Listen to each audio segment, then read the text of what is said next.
তখন পৃথিবী, চন্দ্র, সূর্য, গ্রহ তারা কিছুই ছিল না। একাকী মহান আল্লাহ রব্বুল আলামিন, সমগ্র বিশ্ব জগতের প্রতিপালক মহান আল্লাহ তাআলা কলম সৃষ্টি করে কলমকে আদেশ করলেন, হে কলম তুমি লেখো। এই আদেশ পেয়ে কলম বলল, হে আমার রব আল্লাহ রব্বুল আলামিন, আমি কি লিখব? আল্লাহ রব্বুল আলামিন বলল, তুমি আরশে মুহাল্লায় কলেমা তৈয়বা লেখো। এই আদেশ পেয়ে কলম 400 বছর ধরে লা ইলাহা ইল্লাল্লাহ লিখতে থাকলো। যখন 400 বছর অতিক্রম করলো, তখন আল্লাহ রব্বুল আলামিন আবার কলমকে জিজ্ঞেস করলো, হে কলম তুমি কি লিখছো বলো। কলম বলল, হে আল্লাহ তাআলা, আমি তো শুধু লা ইলাহা ইল্লাল্লাহ লিখেছি। তারপর আল্লাহ রব্বুল আলামিন বলল, তুমি কলেমার শেষ অংশ লেখনি কেন? কলম ভয়ে কাঁপতে কাঁপতে বলল, হে আমার রব, আপনি পাক পবিত্র, আপনি এক অদ্বিতীয়, আল্লাহ ছাড়া তো কোনো উপাস্য নেই। এই নামের শেষে কোন নাম লিখব আমার তা সাহস হচ্ছিল না, আমার তা জানা ছিল না। তখন আল্লাহ রব্বুল আলামিন বলল, হে কলম লা ইলাহা ইল্লাল্লাহ, এরপরে আমার একান্ত বন্ধু প্রিয় হাবিব মুহাম্মদুর রাসূলুল্লাহ এই নাম লেখো, অর্থাৎ লেখো লা ইলাহা ইল্লাল্লাহু মুহাম্মদুর রাসূলুল্লাহ। এই কথা শুনে কলম কয়েকশো বছর এই নাম লিখতে লাগলো। অতঃপর মহান রব্বুল আলামিন আরশে মুহাল্লার উপর বিশাল বিশাল স্তম্ভ সৃষ্টি করলেন এবং সেগুলি 7 তবক জমিন আসমানের ভিতর পুঁতে রাখলেন। তাফসীর কারকরা উল্লেখ করেছেন যে এক একটি স্তম্ভ থেকে আর এক স্তম্ভ দূরত্ব 700 বছরের পথ। তারপর আল্লাহ তাআলা আরশ সৃষ্টি করলেন এবং এই আরশ বহন করার জন্য সামান্য কয়েক মুহূর্তে 4 জন ফেরেশতা সৃষ্টি করলেন এবং তাদেরকে আল্লাহ রাব্বুল আলামিন বললেন, হে আমার ফেরেশতারা, তোমরা আরশ বহন করো। এই নির্দেশ পাওয়া মাত্র 4 জন ফেরেশতা আরশ বহন করার জন্য প্রস্তুত হলো, কিন্তু কোনো মতেই তারা সক্ষম হলো না। তখন আল্লাহ তাআলা ফেরেশতাদের একটি দোয়া শিখিয়ে দিলেন। দোয়াটি হলো সুবহানাল্লাহ, আলহামদুলিল্লাহ, ওয়ালা ইলাহা ইল্লাল্লাহু, আল্লাহু আকবার। এই দোয়া পড়ার সাথে সাথেই ফেরেশতারা আরশ ওঠাতে সক্ষম হলো। আর তখনই আল্লাহ রাব্বুল আলামিনের কুদরতে অনেকগুলো ফেরেশতা সৃষ্টি করলেন এবং তারা সকলেই আল্লাহর গুণগান এবং প্রশংসা করতে লাগলো। অতঃপর আল্লাহ রাব্বুল আলামিন তার মহান কুদরতে মাওয়ারিদ প্রস্তুত করলেন এবং সেখানে লাল ইয়াকুত দিয়ে লাওহে মাহফুজ সৃষ্টি করলেন এবং সেটি আরশের নিচে রেখে দিলেন। অতঃপর আল্লাহ তাআলা কলমকে নির্দেশ দিলেন, হে কলম, এই অপূর্ব সৃষ্টি ও জ্ঞান এবং কিয়ামত পর্যন্ত সৃষ্টি জগতে যা কিছু ঘটবে তা তুমি এই লাওহে মাহফুজে লিপিবদ্ধ করো। মহান আল্লাহর এই নির্দেশ পেয়ে কলম বিসমিল্লাহির রহমানির রহিম লিখে শুরু করলেন। একমাত্র আল্লাহ এই সৃষ্টি জগতের স্রষ্টা, আল্লাহ ছাড়া কোনো উপাস্য নাই, তিনি এক ও অদ্বিতীয়। তারপর আল্লাহ রাব্বুল আলামিন কলমকে আবার নির্দেশ দিলেন, হে কলম, আদি মানব থেকে 1,24,000 পয়গম্বরের সমস্ত তথ্য লাওহে মাহফুজে লিপিবদ্ধ করো। অতএব কলম এই আদেশ পেয়ে সমস্ত সৃষ্টি জগতের সবকিছুই লিপিবদ্ধ করল। অতঃপর মহান আল্লাহ তাআলা ইয়াকুতের দিকে দৃষ্টিপাত করতেই ইয়াকুত একেবারে ভয়ে বিকলিত হয়ে পানিতে পরিণত হলো এবং আল্লাহর অসীম কুদরতে হাওয়া সৃষ্টি হলো।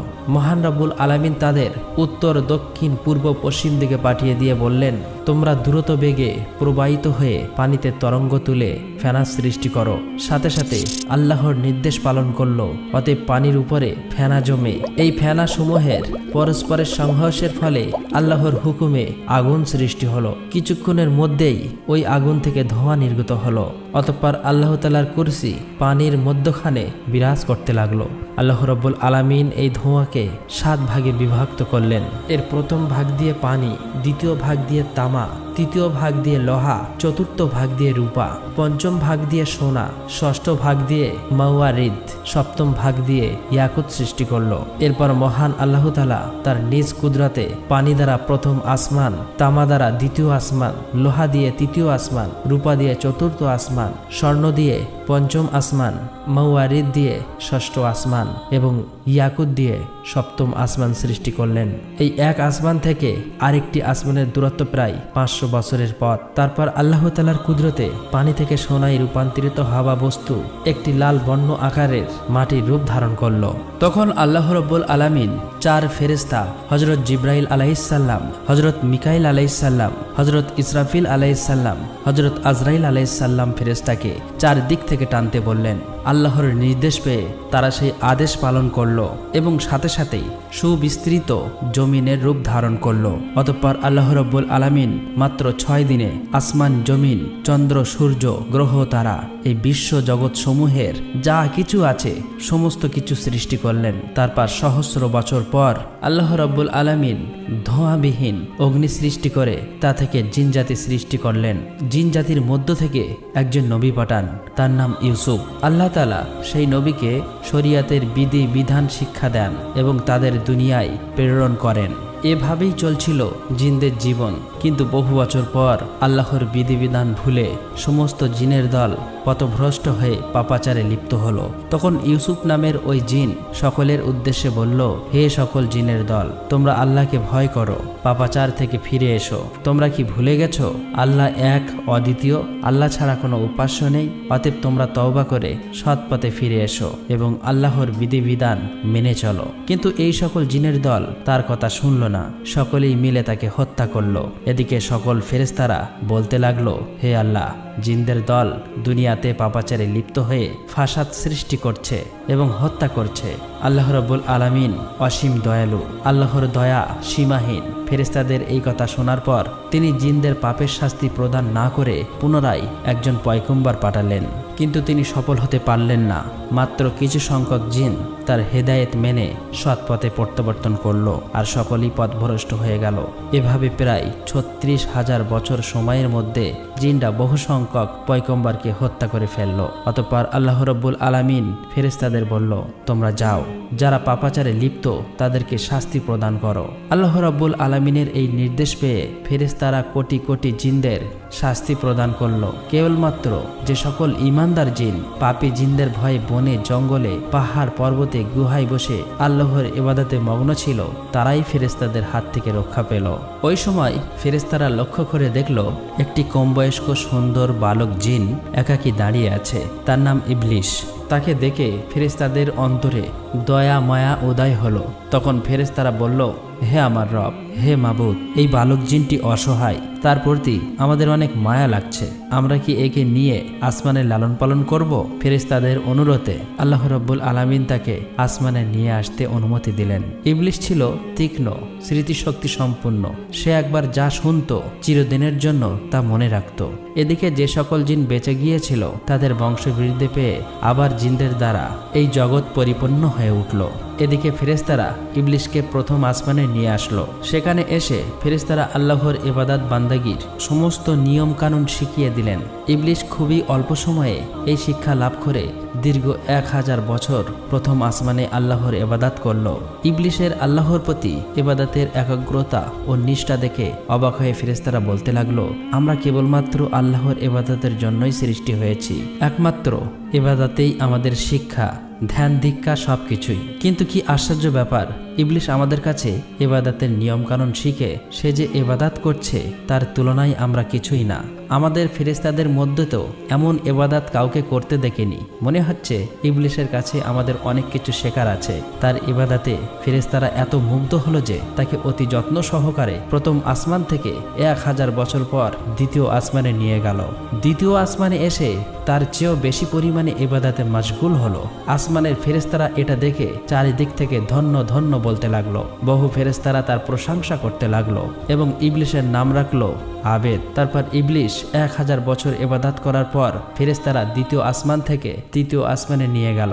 সেখানে এসে আরো বেশি পরিমাণে পরম একাগ্রতা মনোযোগের সাথে আল্লাহর ইবাদতে মগ্ন হলো।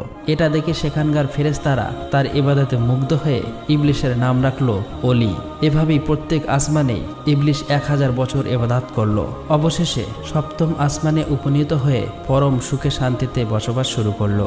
ইবলিশ সর্ববিষয়ে অনেক জ্ঞান এবং অভিজ্ঞতা অর্জন করলো। তখন ফেরেশতারা আল্লাহর কাছে দোয়া করে বলল, হে আমার রব, হে আল্লাহ, তুমি তোমার প্রিয় ইবলিশকে যদি আরশে মুহাল্লায় উঠিয়ে আনো তবে আমরা তার কাছ থেকে অনেক মূল্যবান উপদেশ শুনে অনেক কিছু শিখতে পারতাম, কেননা সে আমাদের অপেক্ষা অনেক বেশি জ্ঞান অর্জন করেছে। মহান আল্লাহ তাআলা ফেরেশতাদের এই আবেদন মঞ্জুর করলেন এবং ইবলিশকে আরশে মুহাল্লার কাছে নিয়ে আসলেন। সেখানে এসে ইবলিশ ইয়াকুত নির্মিত একটি সুউচ্চ মেম্বারে ইবাদতে মশগুল হলেন এবং ওয়াজ নসিহত করতে লাগলো। তখন এইসব দেখে ফেরেশতারা তাকে মালাইকা অর্থাৎ ফেরেশতাদের শিক্ষক হিসেবে মেনে নিল। এদিকে পৃথিবীর যে সকল জিনের দল অবশিষ্ট ছিল তারা আবারও ভীষণ পাপাচারী হয়ে উঠল। তখন আল্লাহ রাব্বুল আলামিন ইবলিশকে বললেন, হে ইবলিশ, তোমার ইবাদত বান্দেগি এবং আনুগত্য দেখে অত্যন্ত সন্তুষ্ট হয়েছি। এবার তুমি দুনিয়াতে গিয়ে তোমার স্বজাতীয় জিনদেরকে সৎপথ প্রদর্শন করো। আল্লাহ রাব্বুল আলামিনের এই নির্দেশ পেয়ে ইবলিশ বলল, হে মাবুদ, হে আল্লাহ, আপনার নির্দেশ আমি অবশ্যই পালন করব, কিন্তু আল্লাহ আমাকে এমন একটি ক্ষমতা দিন আমি যেন সারাদিন দুনিয়াতে জিনদের শিক্ষাদান করার পর আবার যেন সন্ধ্যায় এখানে ফিরে আসতে পারি এবং আপনার ইবাদতে মশগুল থাকতে পারি। আল্লাহ রাব্বুল আলামিন ইবলিশের এই আবেদন কবুল করলেন।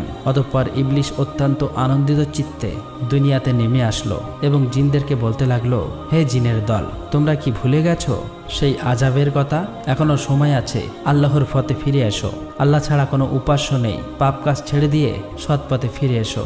এইভাবে বহুদিন পর্যন্ত তাদেরকে হেদায়েত করতে লাগলেন, কিন্তু একাধারে বহুদিন পর্যন্ত সে অপ্রাণ চেষ্টা করেও পরিশ্রম করা সত্ত্বেও সামান্য কিছু সংখ্যক জিন ছাড়া প্রায় সকলেই ইবলিশের বিরুদ্ধাচরণ করতে লাগলো এবং ভীষণ পাপাচারে লিপ্ত হয়ে গেল। তখন ইবলিশ আল্লাহর দরবারে দোয়া করলেন, হে মাবুদ, হে আল্লাহ, আপনি আমাকে ক্ষমতা দিন যাতে এই অবাধ্য জিনদেরকে আমি সমূলে ধ্বংস করতে পারি। আল্লাহ রাব্বুল আলামিন ইবলিশের এই দোয়া কবুল করলেন এবং জিনদেরকে ধ্বংস করার জন্য অগণিত ফেরেশতা দুনিয়ায় প্রেরণ করলেন। ফেরেশতাদের সাথে ইবলিশও ছিল।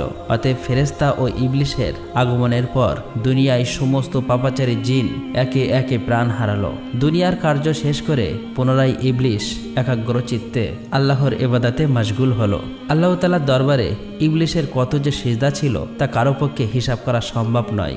আসমান, জমিন ও আরশে মহল্লার নিকটে এমন কোনো জায়গা ছিল না যেখানে ইবলিশ অসংখ্য সিজদা দেয়নি। অতঃপর ইবলিশ আল্লাহ রাব্বুল আলামিনের কাছে দোয়া করলেন, হে আমার রব, হে আল্লাহ, তোমার অসীম অনুগ্রহে আমি অতি সামান্য স্তর থেকে সসম্মানে অতি উচ্চ স্তরে পৌঁছেছি। তোমার অসীম অনুগ্রহে আমি তোমার নৈকট্য লাভ করতে পেরেছি। এখন আমার মনের একান্ত বাসনা হলো তোমার পবিত্র লাওহে মাহফুজ যদি একবার দর্শন করাতেন, আল্লাহ গো, জীবন ধন্য সার্থক হয়ে যেত। তুমি দয়া করে অনুগ্রহ করে আমার এই আকাঙ্ক্ষা পূর্ণ করো। মিকাইল ফেরেশতা এই নির্দেশ পাওয়ার সাথে সাথে ইবলিশকে নিয়ে লাওহে মাহফুজের নিকট নিয়ে গেল।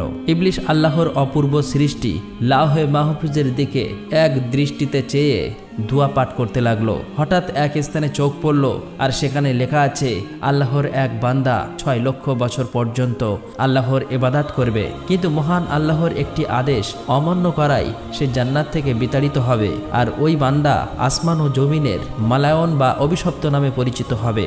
এটা দেখার পর ইবলিশ কেঁদে ফেলল এবং সেজদায় লুটিয়ে পড়ল। তাফসীরকারকদের মতে ইবলিশ এই সেজদা 6000 বছর অতিবাহিত করেছিল। 6000 বছর পর ইবলিশ মাথা তুলে দেখতে পেল তার সিজদার জায়গায় লিখিত রয়েছে, লাআনাতুল্লাহি আলা ইবলিশ, ইবলিশের উপরে আল্লাহর অভিশাপ বর্ষিত হোক। এটা দেখে ইবলিশ আল্লাহর কাছে দোয়া করল, হে আমার রব, এই ইবলিশকে আমি তাকে যথাযথ শিক্ষা দান করি। তার জবাবে মহান আল্লাহ তাআলা বললেন, অচিরেই তুমি তাকে দেখতে পাবে। এই কথা শুনে ইবলিশ সেখানে দাঁড়িয়ে 1000 বছর পর্যন্ত পাঠ করল, লাআনাতুল্লাহি আলা ইবলিশ, অর্থাৎ ইবলিশের উপর আল্লাহর লানত বর্ষিত হোক। এখানে উল্লেখ করা প্রয়োজন তখন ইবলিশ এই নামে পরিচিত হয়নি। এরপর আল্লাহ রাব্বুল আলামিন ইবলিশকে বললেন, হে ইবলিশ, বলতো যে বান্দা আমার অশেষ অনুগ্রহ লাভ করার পরেও আমার হুকুম অমান্য করবে তার কেমন শাস্তি হওয়া উচিত? জবাবে ইবলিশ বলল, হে আমার রব, মহান আল্লাহ রাব্বুল আলামিন এমন অকৃতজ্ঞ ব্যক্তির কঠিন শাস্তি এবং অভিশাপ বর্ষিত হওয়া উচিত। তখন আল্লাহ রাব্বুল আলামিন বললেন, তোমার এই কথাটা এক টুকরো তক্তিতে লিখে তোমার কাছেই রেখে দাও, পরে তা কাজে আসতে পারে। অতঃপর এই ঘটনার বেশ কিছুদিন পর হঠাৎ একদিন ইবলিশ মনে মনে ভাবতে লাগলো, এখন ফেরেশতাদের জগতে, জিনের জগতে এমন কোনো ফেরেশতা ও জিন নেই যে আমার চেয়ে বেশি শিক্ষা লাভ করেছে। এখন ফেরেশতাদের থেকে আমার প্রভাব অতুলনীয়। আমার প্রভাব, প্রতিপত্তি ও ক্ষমতার সাথে মোকাবিলা করার মতো আর কেউ নেই। আমার মনে হয় মহান আল্লাহ রাব্বুল আলামিন সৃষ্টি জগতের পরিচালনার ঘটনার দায়িত্ব একমাত্র আমাকেই দিতে পারে।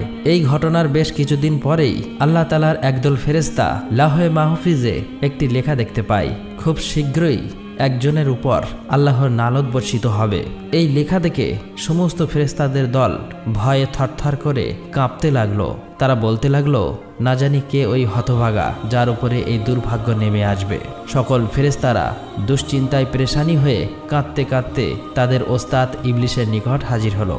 ইবলিশ তাদেরকে দেখে বলল, কি ব্যাপার, তোমরা সবাই এমন করে কান্না করছো কেন?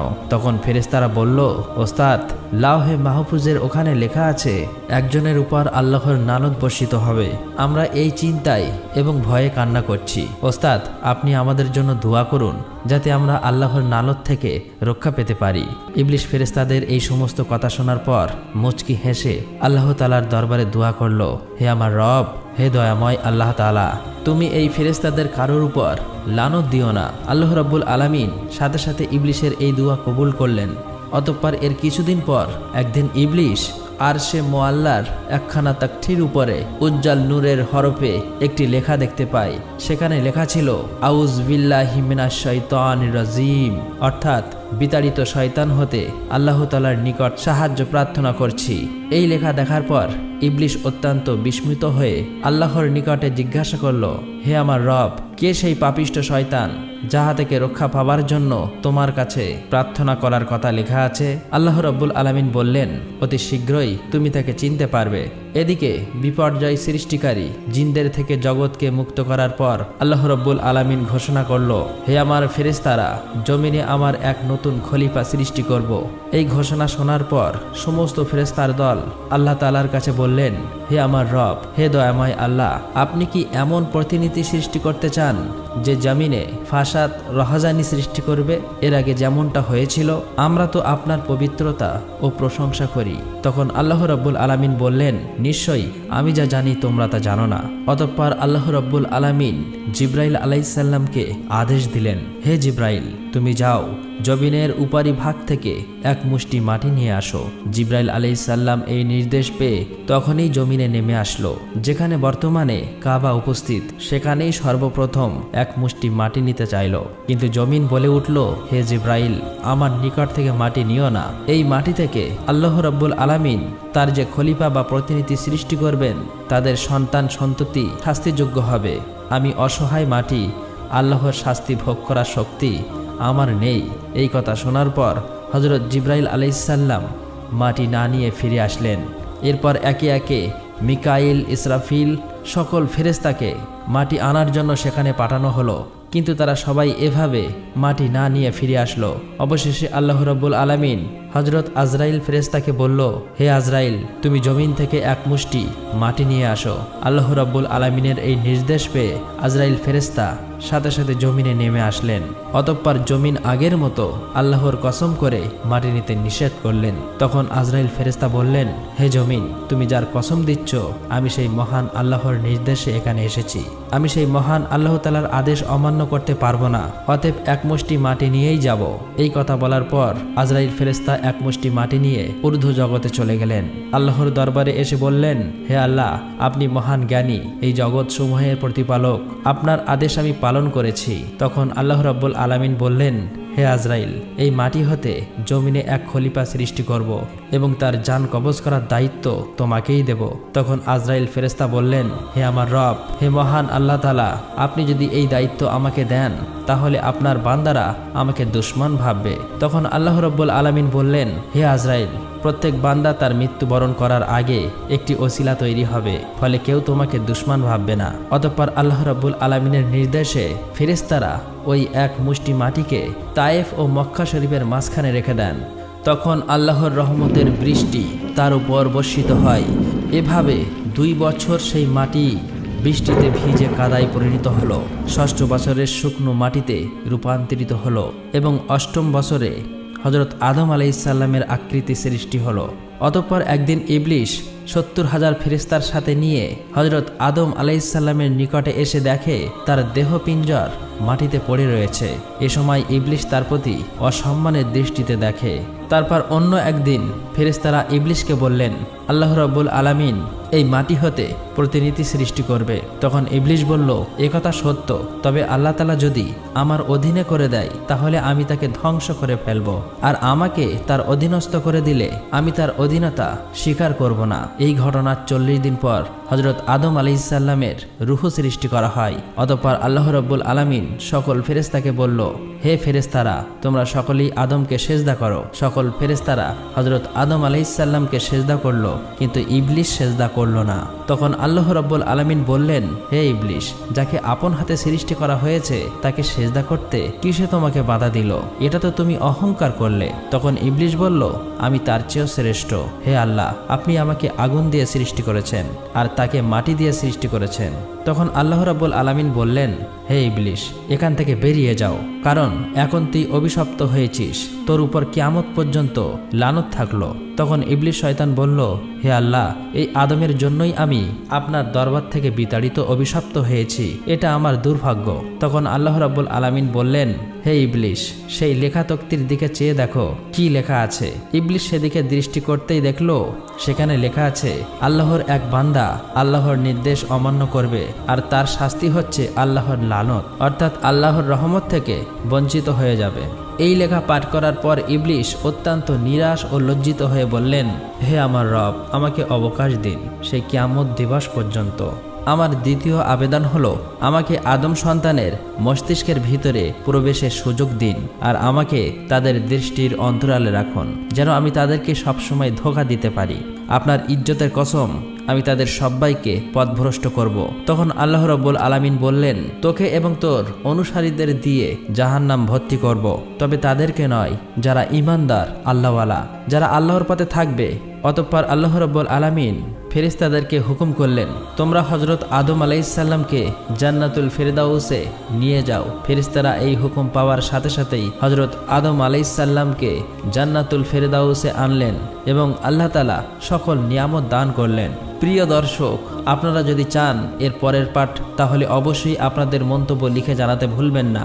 আর আমরা সকলেই যেন শয়তানের ধোঁকা থেকে বেঁচে থাকি, অর্থাৎ আমরা সকলেই যেন অসৎ এবং খারাপ পথ বর্জন করে আল্লাহর দেখানো পথেই চলতে পারি। আল্লাহ রাব্বুল আলামিন আমাদের সকলকে এই তৌফিক দান করুক, আমিন। আসসালামু আলাইকুম।